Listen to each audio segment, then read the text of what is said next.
horseshoe is back.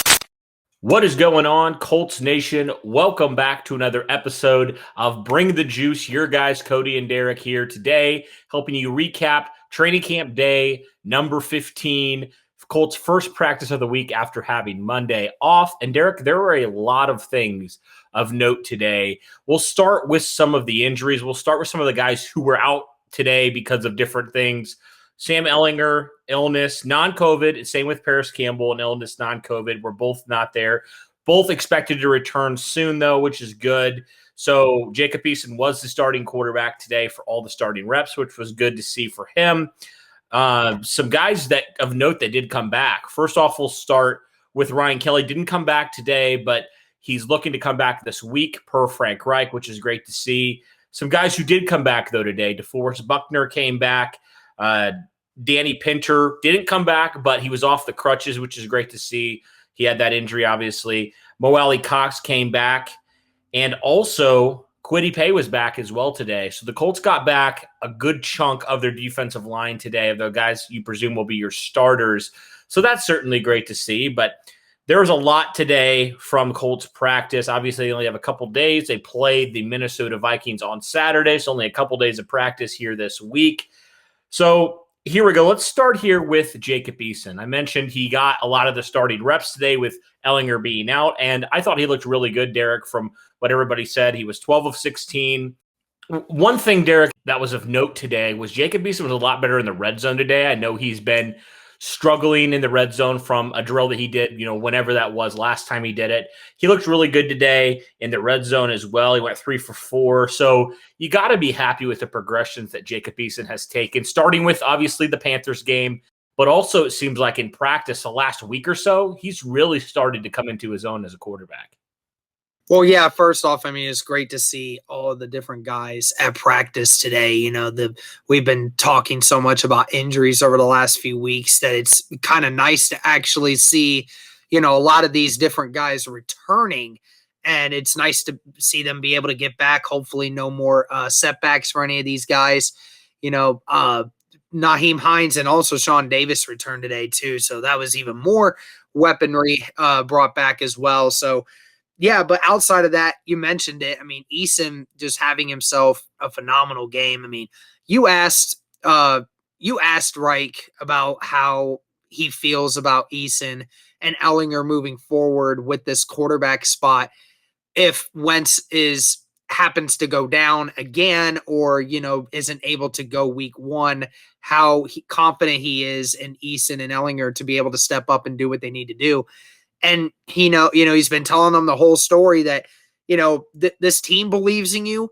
A lot of this fan base really wants to believe in you. You just got to go and do the work. And, I hope this is the true statement, because it's one practice after a game. I don't really want to get too deep into it, but this might have been the turning point that Eason needed. You can practice and practice and practice all you want, but if you don't have anything to show for with those practices, then it almost means nothing. So when Eason was finally able to go out for a game, finally able to show off all of the hard work he's been putting in for practices, and finally got himself to say, I'm proud of what I was able to do in that game Sunday, it might have just now clicked in his head like, I can do this. I know I can now. The practice shows I've been able to do this now. So he came out, like you said, just red hot. T.Y. Hilton was catching the ball all over the field today. Great to see T.Y. doing that.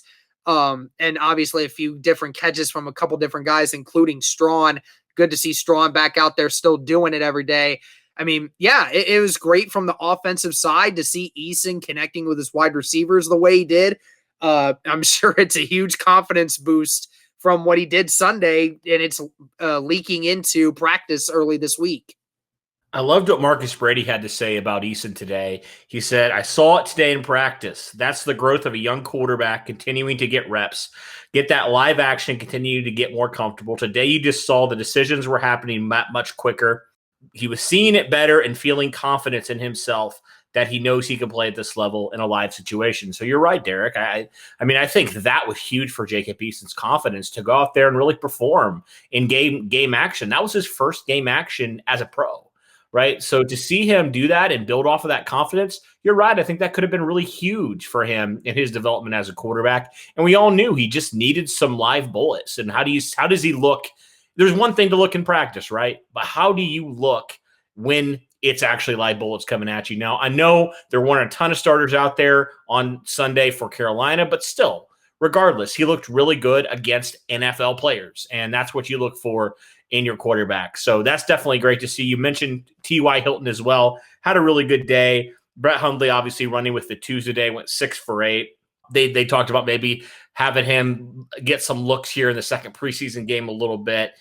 He also talked about Marcus Brady, the offensive coordinator. He also talked about the left tackle position, Derek.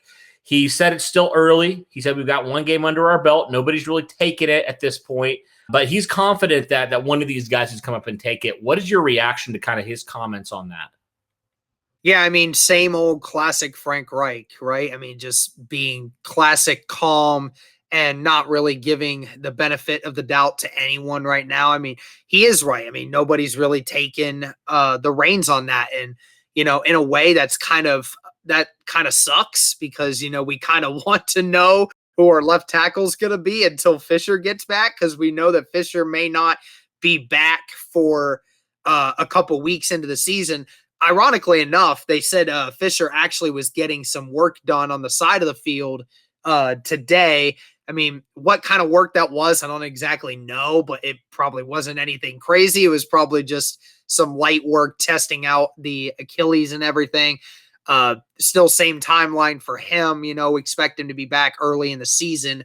But nevertheless, yeah, I mean, it was good reps for guys. It's a good way for them to see who they want to try to adjust with going forward.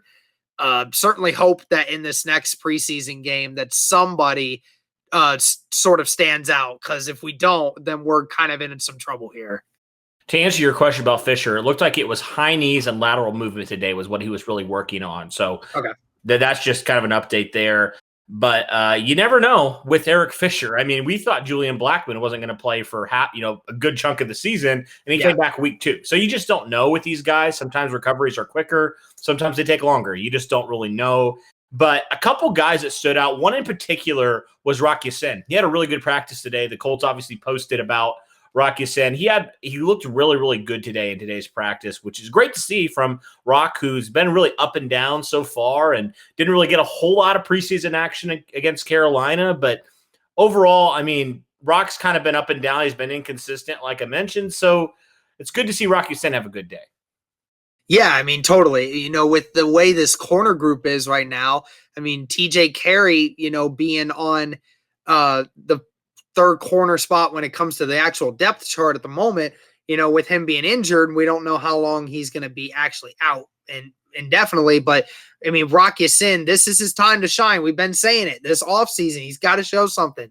And, the rep that he did have where he intercepted that ball, it was a really good job. It looks like he's finally learning that when he's got somebody to be able to turn that head back just a little bit, to be able to kind of get an understanding of where that ball is. Because, there's a lot of times Rock Ya-Sin really didn't do that.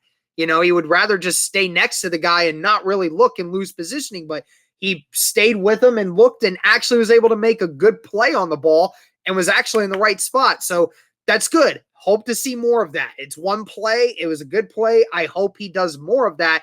And if he does continue to do that, then Rock Ya-Sin deserves to be that third corner when it comes to week 1 and going on. I just hope he continues to do that. Yeah, he had a good practice today, but if he goes out and has a bad practice tomorrow, we're back to the same situation, right? Rock has to stack days on days of good practices for us to feel more confident in him. I mean, that's just how it goes with all these young guys. You always see flashes with some of these young guys. I mean, we said it how many times about Banogu, about Toure, about even Lewis early on. But now it's about stacking good practices on good practices and really being consistent, going from up and down to consistent, right? And that's what I think Rock really needs to do, is stay disciplined, because there are times we saw last year and even in practice where he just gets undisciplined. He panics and he gets undisciplined. He grabs a receiver. He gets called for holding, right? He just does that. And if he can stay disciplined, remember the good coaching he's gotten, and he got to not panic and continue to do what he did today, I mean, I think he has all the makings, certainly, of being a really good corner in this league. It's just, all right, Rock, like you had a good practice today. How are you going to respond tomorrow? And if he can continue to do that, great news. But obviously, we'll see. We'll see with Rock. We've seen this before, right? So hopefully this is the time where he really steps it up, knowing how much pressure is on him and the other corners here to really figure it out there. One more thing of note here, just for people who are curious, okay, what's the practice schedule look like with the game being on Saturday? Colts will practice tomorrow, Wednesday, and also Thursday. They will have Friday off, and then they will play Saturday in Minnesota. So, yeah, it's coming quick, man. It's obviously a little bit different this week than last week, but yeah, it's going to be a lot of fun to see which guys this week actually get some reps. There's a lot of starters out last week. Now you're kind of like, okay, like who's going to get out there that are more starters? And also for both these quarterbacks, if Ellinger does come back, hopefully he does and is good to go. How do these quarterbacks look against some of these starters? I'm going to be really intrigued to see how that goes. But guys, as far as this practice goes, that's kind of the highlights. That's kind of the recap from today. Appreciate all your support, guys. Thank you for tuning in. And as always, go Colts.